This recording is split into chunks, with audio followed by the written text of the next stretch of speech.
Salam aleyküm hörmətli izləyicilər, xoş gördük sizləri. İqtisadi Araşdırmalar və Tədris Mərkəzi olaraq sizlərin önündə yeni bir verilişlə yenə qarşınızdayıq. Qeyd edək ki, bu verilişimizin adı Yeni Nəsil İqtisadçı Baxışıdır və biz müasir dövrdə olan tendensiyaları nəzərə alaraq, müasir dövrün tələbatını nəzərə alaraq İqtisadi Araşdırma Tədris Mərkəzi olaraq belə qərara gəldik ki, Yeni Nəsil İqtisadçı Baxışı adlı bir verilişlə sizlərin önündə müəyyən mövzularda fərqli ekspertləri dəvət edərək və çox maraqlı mövzularla çıxış edək və həmçinin millətimizin evlatlarının, eyni zamanda iqtisadiyyat sahəsində marağı olan şəxslərin bu sahədə savadlanmasında müəyyən qədər rol oynayaq. Qeyd edək ki, bugünkü verilişimizin qonağı Rüfət Dəmirovdur, gənc iqtisadçıdır. Özü iqtisadiyyat sahəsində müxtəlif araşdırmalar aparılmış, müəyyən məqalələrin müəllifi olan Rüfət bəy bugün qonaq olaraq dəvət etmişik və xoş gəlmişsiniz Rüfət bəy. Xoş gördük Radil müəllim. Mən şad oldum ki, siz məni bura dəvət etmisiniz. Bizim sizinlə tanışdığımız zamanı biz sizinlə müxtəlif fikirlər barəsində danışmışdıq və mənə şad oldu ki, siz belə bir təşəbbüs etdiniz və belə bir verilişə start verdiniz. Seçdiyiniz mövzu çox maraqlı bir mövzudur. Məncə hər kəsi maraqlandıracaq bir mövzu olacaq bu mövzu. Ümid edirəm ki, bu verilişdən sonra gənclərimiz biraz daha iqtisadiyyat yönümlü olar, biraz daha iqtisadiyyatı obyektiv olaraq dərk etməyə yönələr inşallah ki. Çox sağ olun Rüfət bəy. Mən də sizə təşəkkür edirəm ki, dəvətimizi qəbul elədiniz. Həqiqətən də yəni qeyd edim ki, dəyərli izləyicilər, Rüfət bəylə bizim tanışlığımız çox maraqlı bir kontekst üzərində oldu. Yəni sanki o qərblərdə olan bir düşüncə, bir fikir, yəni bizi birləşdirdi. Yəni uzun illərdir ki, yəni bunu düşünürdüm ki, biz necə edək ki, yəni müasir dövrdə iqtisadiyyat sahəsində olan müasir çağırışlar, həm bu rəqəmsallaşma dönəmində iqtisadiyyatda baş verən yeni dəyişikliklər, terminlərdəki dəyişikliklər və ümumi baxışlar, bugün kapitalizm dönəmi yaşayırıq, kapitalizmdən sonra artıq yeni bir dönəm deyə ortaya çıxan müxtəlif iqtisadçıların düşüncə fikirləri var. Bu fikir və düşüncələri millətimizlə, belə deyək, vətənimizin evlatlarıyla bölüşmək üçün həqiqətən də çox gözəl bir şans olacaq məncə. O baxımdan mən təşəkkür edirəm ki, dəvətimizi qəbul ediniz. Və madam ki, verilişə başlayırıq və mövzumuz da iqtisadiyyat və iqtisad elmi haqqında müasir baxışlar olacaq. O zaman Rüfət bəy, keçək sualımıza. Mən ilk sualımı sizə vermək istəyirəm. Rüfət bəy, ümumiyyətlə, məncə ən başlarınızdan başlayaq. İqtisadiyyat və iqtisad elmi nədir? Yəni bugün məncə bu sahədə maraqlananlar çoxdur, amma iqtisadiyyat elmi haqqında təriflər müxtəlifdir, bilirsiniz də. Bax, sizin fikrinizə görə bir gənc iqtisadçı kimi sizcə iqtisadiyyat nədir? İqtisad elminə necə tərif edə bilərik? Mənim bu sual çox qəşəng və əsaslı bir sualdır. Belə deyim, iqtisadiyyat termininə, iqtisadiyyat anlayışına hər dövrdə fərqli təriflər verilir. Məsəl üçün, feodalizm dövründə fərqli bir tərif verilibdir, kapitalizm dövründə fərqli bir tərif verilir, kommunizmdə fərqli bir tərif verilibdir. Hal-hazırda kapitalizm dövründə yaşadığımız üçün, kapitalizm modelindəyik deyə, kapitalizmə uyğun bir tərif verilibdir və kapitalizmdə nə deyir? Kapitalizmdə deyir ki, yer üzündəki məhdud resursları qeyri-məhdud insan resursu arasında bölüşdürməyə iqtisadiyyat deyilir. Bu tərif nə qədər obyektivdir? Yəni, bu müzakirəli bir məsələdir və mənə görə mən ümumiyyətlə bu termini, bu anlayışı qəbul etmirəm. Niyə görə qəbul etmirəm? Deyir ki, orada məsəl üçün qeyri-məhdud insan resursu var. Hə, bunlar razıyam. Qeyri-məhdud insan resursu var və insanlar... Həmçinin təbiət resursları. Qeyri-məhdud, yəni belə götürsək, təbii ehtiyatlar nədir? Təbii ehtiyatlar da qeyri-məhduddur, insan resursu da qeyri-məhduddur. Belə bir anlayış var. Amma mən, məsəl üçün, baxıram ki, təbii ehtiyatlar qeyri-məhduddurmu? Bir o qədər razı deyiləm mən təbii ehtiyatların qeyri-məhdud olmağı ilə. İnsan resursları qeyri-məhduddur, bəli.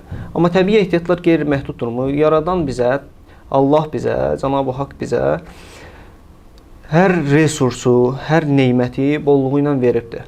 Biz nə etməliyik insan olaraq? Vəzifəmiz budur ki, biz bunları, bu resursları Allahın buyurduğu qaydalar əsasında idarə etməliyik, bölüşdürməliyik, paylaşmağı bacarmalıyıq.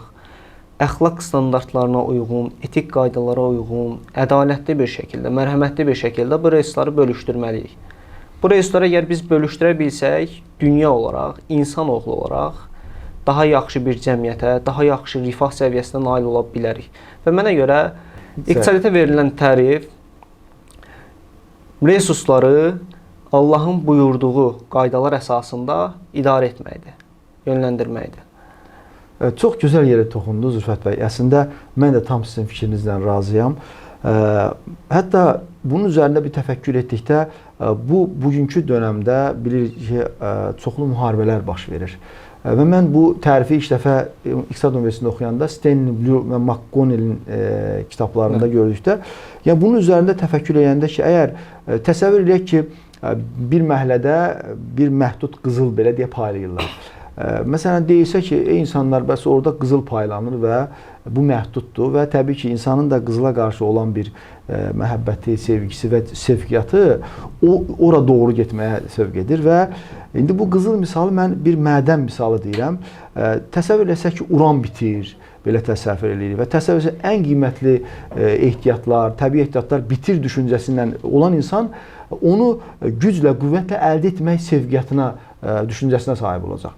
Və mən hətta tam buna belə əminlə deyə bilərəm ki, baxın, Amerika Birləşmiş Ştatlarında ilk bu tərif çıxdı.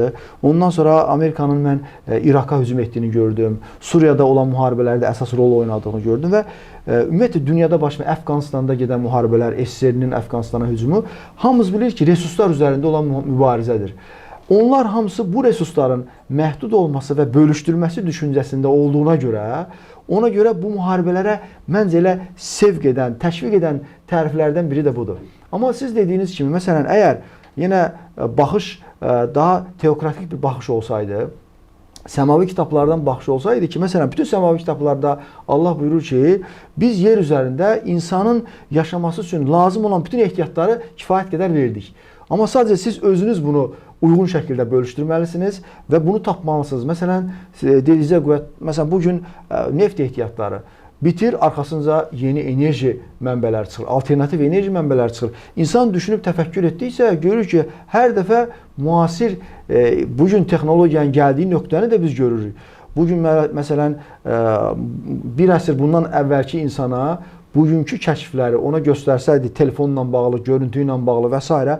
texnologiya ilə bağlı, onlar bəlkə havalanardılar ki, yəni doğrudan da belə bir şey olarmı? Amma elmlə bu günlərə çatdıq. Yəni həqiqətən də o dediyiniz məsələ doğrudur ki, demək ki, resursların məhdud olduğuna inanmaq iqtisadiyyatda düzgün nəticələrə gətirib çıxarmır. Həm əxlaqi dəyərdən baxdıqda, həm ədalət baxımından baxdıqda gəlib bu günləri 2025-ci il yaşayırıq və demək olar ki, hardaysa hər həftə yeni müharibələrdən danışılır.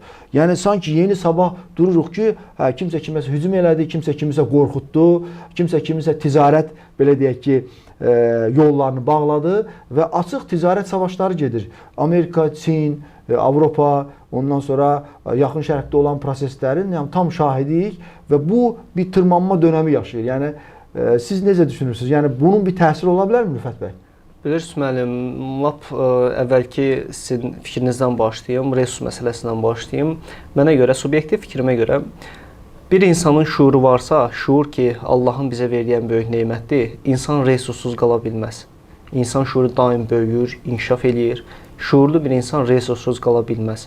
Və biz bu şuur anlayışına, bu dərraki anlayışına mənəviyyatımızla qoşmalıyıq. Mənəviyyatımız da bunun tərkibində olmalıdır. Qaldı ki, bu müharibələr məsələsinə, bəli, bütün müharibələr ideallar uğrunda olur. İdealların əsasını iqtisadi mənafi, iqtisadi mənfəət təşkil edir. Bu idealların yaradan iqtisadiyyat hardan gəlir? Məsəl üçün, insan bilirsiniz ki, nəfs olan bir varlıqdır. Sadəcə biz doymuruq. Hal-hazırda inkişaf etmiş ölkələrə baxsaq, onlarda bir azgözlük var, doymurlar. Məsəl üçün, belə deyim, Afrikada qızıl ehtiyatının 90% Afrikadan çıxarılır, amma Afrika qitəsində cəmi 4 ədəd milyarder var. Bu çox qəribə bir rəqəmdir. Afrikadan qızıl çıxır, amma Afrikada cəmi 4 ədəd milyarder və bir inkişaf etmiş ölkə var. Cənubi Afrika Respublikası. Bu çox maraqlı faktdır. Bəli, ümumiyyətlə Avropa ölkələrinə baxaq, dünyada qlobalistlərin hal-hazırda idarə edən dünyanın ABŞ və Avropa qütbünə baxaq, ancaq sömürgəçiliklə məşğuldurlar. Afrikanı, 2-ci dünya ölkələrini və Çini də hətta sömürməyə çalışırdılar ki, və hal-hazırda onlara biraz əksinə dönüb bu proses. Burada çox maraqlı proseslər var, bəli. O zaman Rüfət bəy, biz müasir dövrdə sizə görə iqtisadiyyatı necə tərif verirsə daha yaxşı olar? Yəni belə alternativ bir tərifiniz varmı sizin belə? Alternativ tərifimi bayaq az öncə dedim, o Sırhadi müəllim elə bu sualın cavabını mənə görə mənəvi dəyərləri nəzərə alaraq bölüşdürməkdir resursları, bəli. O zaman bax sizin dediyinizi də belə tamamlasaq, bir müzakirə olsun deyə deyirəm.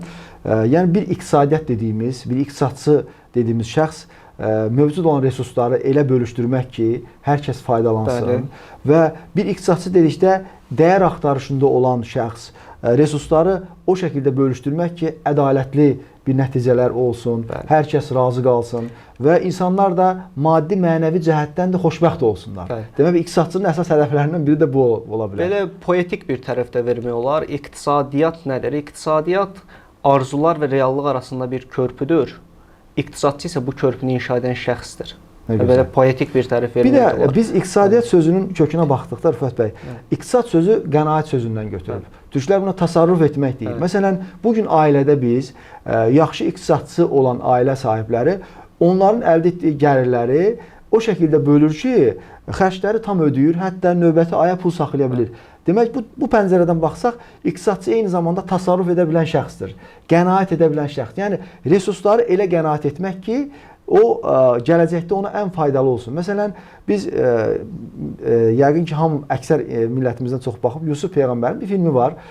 Yusuf Əleyhisselamın dönəmində bilirsiniz ki, bir qıtlıq olur və o taxılı toplayır ambarlara, uyğun şəkildə toplayır və 7 ildən sonra o taxılı o şəkildə istifadə edir ki, insanlar çətinlik çəkmirlər.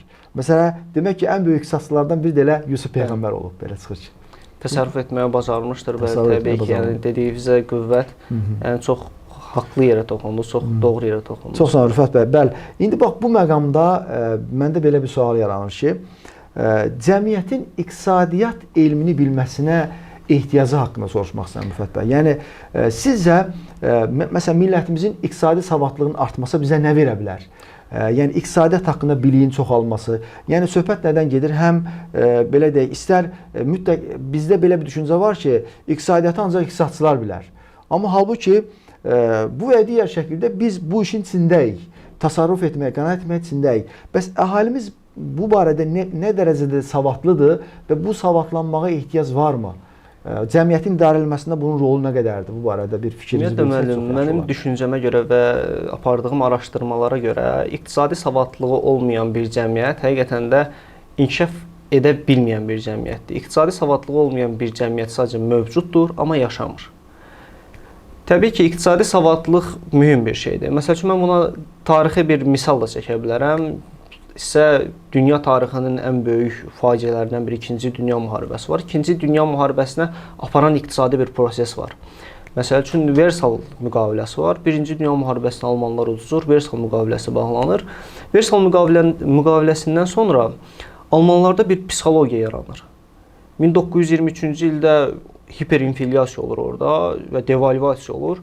Devalvasiyaya görə 1 dollar 4 trilyon marka qalxır.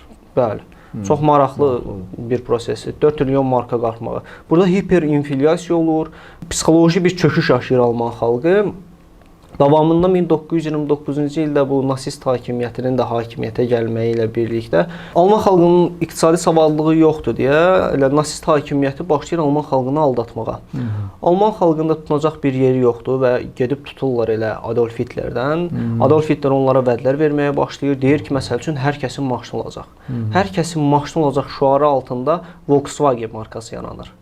Burada bir çox sənaye müəssisələri qurulur. Sənaye müəssisələri əslində hərb sənayesinə xidmət edəcəkdi. Daha sonra Alman xalqının o qədər iqtisadi savadlılığı yox idi deyə və zaten itirəcəkləri yox idi deyə ondan tuturlar. Və başlayır nasist hakimiyyətinə qarşı bir heyranlıq yaranmağa. Və bu verilən vədin hər kəsin maşını olacaq vədi də onsuz da yerinə yetirilmir. Bir çox adam maşınsız qalır. Sadəcə o psixologiya, o məqsədə xidmət eləyirlər. Adolf Hitlerin də daha sonra etdikləri bütün dünya məlumdur. Baş verən faciələr, insan qırğınları. Yəni bir cəmiyyəti iqtisadi savadlılığının olmaması uçuruma doğru aparır. Bəli. Bəli. Yəni deməli, yəni əslində sizin o dediyinizə qüvvət olaraq belə ifadə eləmək olar ki, əgər cəmiyyət iqtisadi savadlılığı çox olsa, yəni burada onları idarə etmək asanmı olar, çətinmi olar? Yəni əslində bunu bütövləşdirsək. Yəni demək ki, mənfi baxımından götürən əslində orada da idarə etmək asan olub, amma düzgün yerə aparılmayıb cəmiyyət. Amma savadlı olsaydı cəmiyyət, yəni onlar müəyyən bir şeylərdən qorunmuş ola bilərdilər demək istəyirsiniz, eləmi? Bəli, iqtisadi savadlılığı olan bir cəmiyyət öz iqtisadiyyatını, ev təsərrüfatını, öz evini idarə edə bilən bir cəmiyyət, insan rifah səviyyəsini artırılmasına daha çox xidmət edir. Azərbaycanda məsəl üçün ölkəmizdən götür, iqtisadi savadlılıq nə qədər artsa, nə qədər iqtisadi savadlı olan insanlar çoxalsa, sahibkarlıq subyektləri də çoxalar. İnsanlar iqtisadiyyatı daha yaxşı dərk etdiyi üçün iqtisadiyyatı daha yaxşı yönləndirə və idarə edə bilər. Bəli. Və dövlətin də iqtisadi savadlılığı olan bir cəmiyyəti idarə etməsi daha rahatdır. Çox yaxşı bir yerə gəldi İrfət bəy. Bax, məsələn, bildiyimiz kimi bugün sosial şəbəkələrin inkişaf etdiyi bir dönəmdə yaşayırıq və əhali, hər kəsin telefonu var, hər kəs Instagram, Facebook, WhatsApp və buna çıxışları mükəmməl şəkildədir və bir cəmiyyətdə baş verən bir psixoloji bir proses. Məsələn, bugün dünyanın o başında baş verən müharibəni dərhal biz görürük. Çünki informasiya vasitələrinə çıxış həddən artıq çoxdur və biz artıq bu əsrdə baxsaq ki, insanın bir gündə aldığı informasiyanı bəlkə bir əsr bundan qabaq insan bir aya falan alırdı ya almırdı məsələ və ya bir ilə. Amma biz bir gündə o qədər informasiyalar əldə edirik ki və bu informasiyaların mübarizəsində insanların psixoloji təsirə məruz qalmaması mümkün deyil. Məsələn, Türkiyədə baş verən proseslər, Avropada baş verən proseslərdə biz nəyə gördük ki, məsələn, bir ölkənin pulunun, belə deyək, milli valyutasının dəyərinin düşməsi də əslində psixoloji amillərdən asılıdır və əhalinin iqtisadi savadlılığından asılıdır. Məsələn, bugün bizdə də cəmiyyətdə görürsünüz, tez-tez dollar qalxacaq, manat düşəcək filan. Bu nöqteyi nəzərdə necə düşünürsünüz? Məsələn, savadlılığın cəmiyyətin bu psixoloji mənfi təsirlərdən qorunmasına səbəb ola bilərmi? Belə deyim, Radib müəllim, ümumiyyətlə bir insan gedir bazarda pomidor alır. Bazarda pomidoru bugün 1 manat alırsa, sabah 1 manat 50 qəpiyə alır. Görür ki, qiymət qalxıbdır. O qiymətin qalxmağını artıq o bağlaya bilir. Hansı qərarın nəticəsidir bu? Artıq iqtisadi savadlı olan bir insan və ümumi araşdırmaya meyilli olan bir insan və iqtisadiyyatı da dərk edən bir insan bilir ki, hansı qərarın nəticəsidir bunun qiymətinin artmağı. Burada siyasi qərarlar ola bilər, iqtisadi qərarlar ola bilər, beynəlxalq proseslər ola bilər ki, Azərbaycana təsir eləsin. O dəqiqə bizdə belə bir şey var. Nəysə qiyməti qalxıb, o dəqiqə dövləti günahlandırır. Dövləti günahlandırmaq lazım deyil. Yəni dövlətin tək özündən asılı proseslər deyil, qiymətin qalxmağı və ya düşməyi. Beynəlxalq proseslərin nəticəsidir bizdə inflyasiyanın olmağı və ya olmamağı. Manatımızın güclənməyi və zəifləməyi tək dövlətdən asılı bir şeydir. Təbii ki, dövlətimiz çalışır ki, maksimum dərəcədə əhalisi rifah içində yaşasın, rifah səviyyəsi yaxşı olsun. Burada elə yenə sözə qüvvət yeri gəlmişkən, məsələn biz mühasibət çotu sahəsində bilikləri öyrədən zaman nəyə şahidi olduq ki, bugün Amerikada, Avropada, hətta təqaüdçülər belə şirkətlərin maliyyə hesabatlarını oxumağa bacarırlar. Bu əslində onların iqtisadi savadlılığından irəli gəlir. Yəni təsəvvür ki, bir təqaüdçü, bir pensioner, bir yaşlı bir baba, nənə qəzetə baxır, şirkətlərin hesabatlarını oxuyur və hansı şirkətin səhmini almaq barədə qərar verir. Bugün bizim cəmiyyətimizdə hələ bu demək olar ki, inkişaf eləməyib.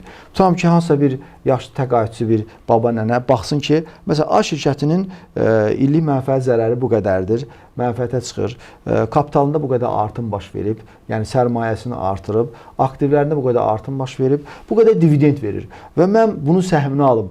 Məsələn, biz baxırıq ki, Amerika, Avropada daha çox yatırımla məşğul olan təqaüdçülər belə yatırımla məşğul olduğu zaman banklara depozit qoymağı deyil, daha çox səhm almağa üstünlük verirlər. Bu da əslində onların bir savadlığı ilə bağlıdır. Yəni həqiqətən də demək ki, cəmiyyətin inkişaf etməsində, iqtisadiyyatın inkişaf etməsində savadlığın çox böyük bir rolu ola bilər. Təbii ki, müəllim. Varsa. Bəli.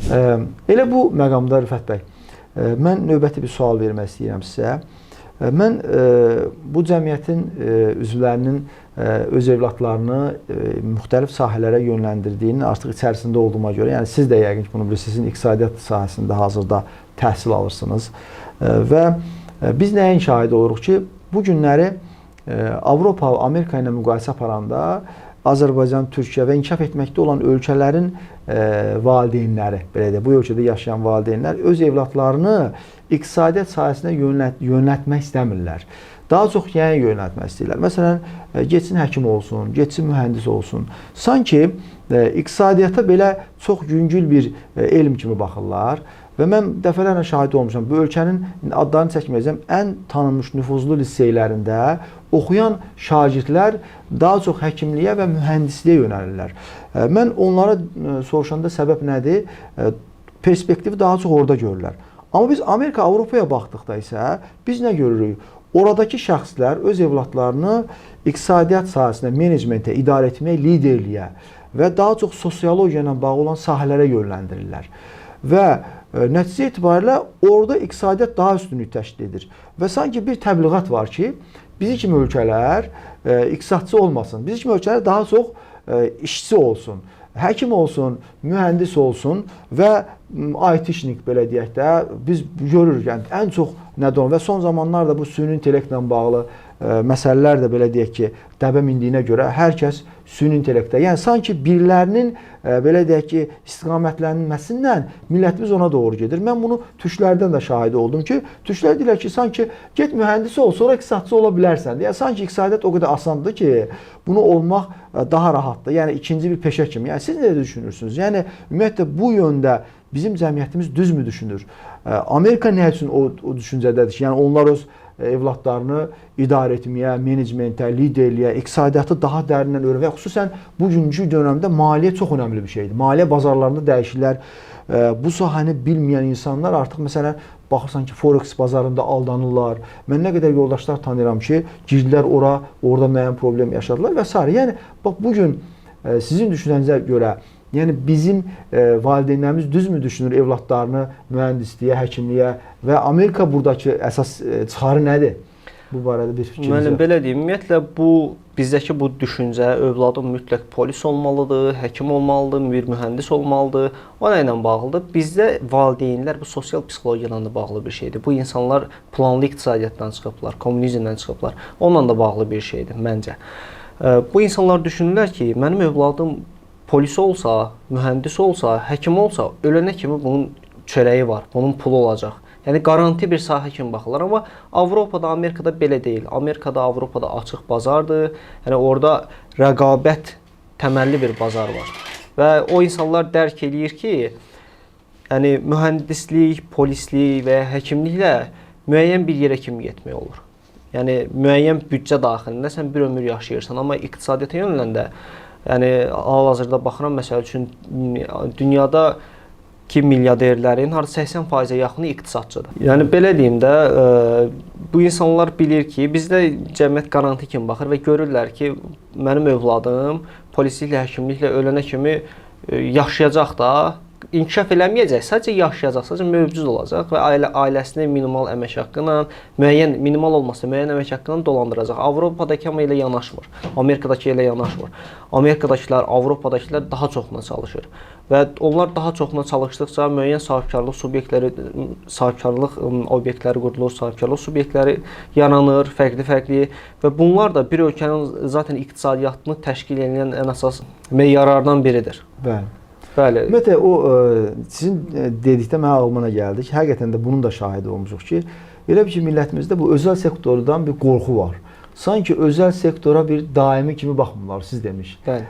Yəni sanki belə deyək ki, bu nə vaxtsa bağlanacaq və s. O Sovet dönəmindən o düşüncəsində bizə aşılanmışdı və eyni zamanda o sizin sözünüzə qüvvət ki, biz baxırıq Avropa, Amerikada olan o dediyiniz o milyarderlər, milyonerlər, onlarda iqtisadçı olduqlarına görə bir iqtisadi proseslərin gördüklərinə görə bir müstəqillik hissi var. Müstəqillik hissi, yəni şəxs öz bizneslərini qurmaq və s. Əgər tutam ki, tibb sektorunda çalışacaqsa, deyir ki, mən özüm elə klinikanı qurum, məsələ, öz şirkəti özüm qurum. Amma bizdə isə bu düşüncə var ki, sanki hətta belə bir, yəni mən bir dövlət qulluğunda işləyim, dövlət orqanında işləyim və 65 yaşından sonra pensiya alaram.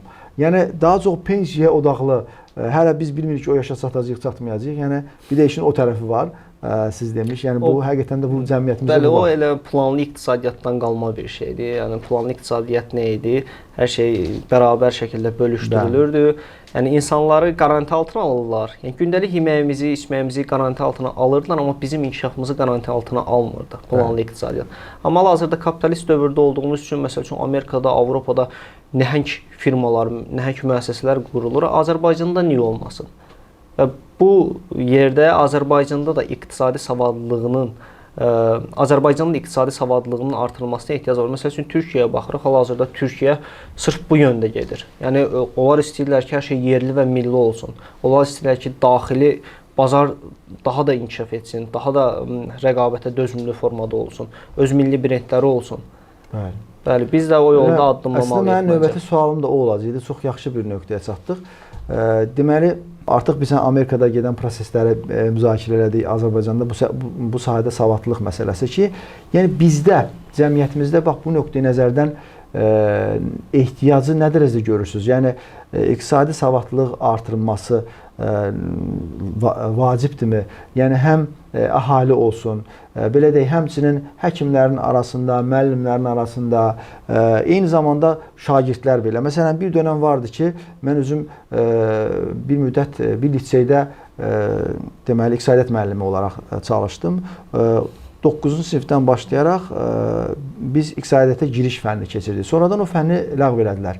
Yəni belə deyək ki, orta məktəbdən başlayaraq iqtisadi anlayışları öyrənməyinə ehtiyacı varmı cəmiyyətimizin? Və bu gələcəkdə bizə nə dərəcədə müsbət təsir edə bilər? Ümumiyyətlə bizdə, bizim cəmiyyətdə orta məktəb səviyyəsindən başlayaraq həqiqətən iqtisadi savadlılığın artırılmasına ehtiyac var. Məktəblərdə də iqtisadiyyata aid dərslər keçirilməlidir. Məktəbdə də bizim uşaqlarımız daha çox iqtisadiyyat barəsində məlumatlandırılmalıdır. Nəinki universitetlərdə. Hal-hazırda məsəl üçün universitetlərə baxanda, universitetlərdə də biraz klassik nəzəriyyələr üzərində gedirlər. Demək olar yeni şeylər çox azdır həqiqətən. Yəni universitetlərimizdə yeni şeylər çox azdır. Evet. Və iqtisadiyyat nə tələb eləyir? Daim yenilik tələb eləyir, daim inkişaf tələb eləyir. Çünki yəni dünya dayanmır, dünya daim inkişaf eləyir. Yəni buna görə də bizim ölkəmizdə də bu inkişafa ehtiyac var. Xüsusilə də iqtisadiyyat sahəsində daha çox ehtiyac var. Universitetlərə baxırıq, məsəl üçün müəllimlər dərs keçir. Bir çox mən gördüyüm universitetlərdə yəni vəziyyət budur. Müəllimlər iqtisadiyyat barəsində dərs keçir, onlara Adam Smithdən danışırlar və yaxud Ricardo'dan danışırlar, amma müasir yeni iqtisadçılardan danışan yoxdur. Yəni müasir iqtisadçılardan danışmağa ehtiyac var, çünki günümüzün tələbləri budur. Yəni bu tələblərə uyğun da təkliflər hazırlanır.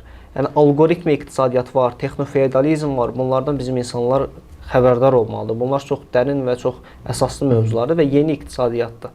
Çox sağ olun Rüfət bəy. Əslində belə bizim verilişi açmağımızda da bildiyiniz kimi məqsəd budur. Yeni nəsil iqtisadçı baxışı deyirik.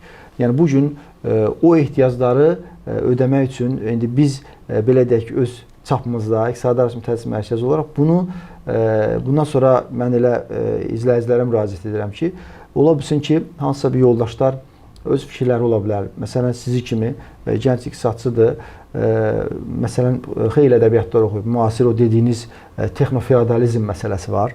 Ondan sonra süni intellektin iqtisadiyyata təsiri. Məsələn, bu yaxınlarda çox sadə bir şey oldu. Məsələn, Çin yeni süni intellektini buraxan kimi avtomatik olaraq maliyyə bazarında şirkətlər 1 trilyon dollar məsələ itirdilər məsələ. Çox qeyri-adi dəyişikliklər baş verdi. Nə qədər şirkət itirdi və ya başqa şirkətlər qazandı. Yəni bu prosesləri anlamaq üçün iqtisadi savadlılığa ehtiyac var. Siz buyurduğunuz kimi məsələn orta məktəbdən başlanırsa və eyni zamanda məsələn bax mən universitetdə oxuduğum dövrdə bizə bu gün təsbihlər olsun ki, hələ təhsil proqramlarında biraz təkmilləşdirməyə çox ehtiyac var. Öz ixtisasımızı 3-cü kursdan oxumağa başladıq. İqtisadiyyat fənnində oxuyan şəxslər öz ixtisaslarını təsəvvür edin ki, 3-cü kursda başlayırlar oxumağa. Bu artıq təhsil proqramlarında dəyişikliklər olmalıdır. Biz artıq real tələbatı görürük ki, nəinki 3-cü kurs, sən orta məktəbdən bunu başlayaraq hər dönəmdə eləməlisən. Məsələn, mühasibət ixtisası üzrə oxuyanlar da 2-ci, 3-cü kursdan başlayır. Məsələn, bugün biz Avropa təhsilinə baxırıq. Görürük ki, orada ixtisasın 1-ci kursdan girişinə başlayır. Yavaş-yavaş ta 4-cü kursa kimi hazırlayır mərhələ-mərhələ. Və ona qədər başqa çoxlu biz orta məktəbdə keçdiyimiz, məsələn, ali riyaziyyatı keçir. Riyaziyyatı orada keçmişik biraz daha ali forması, biraz daha çətin formada.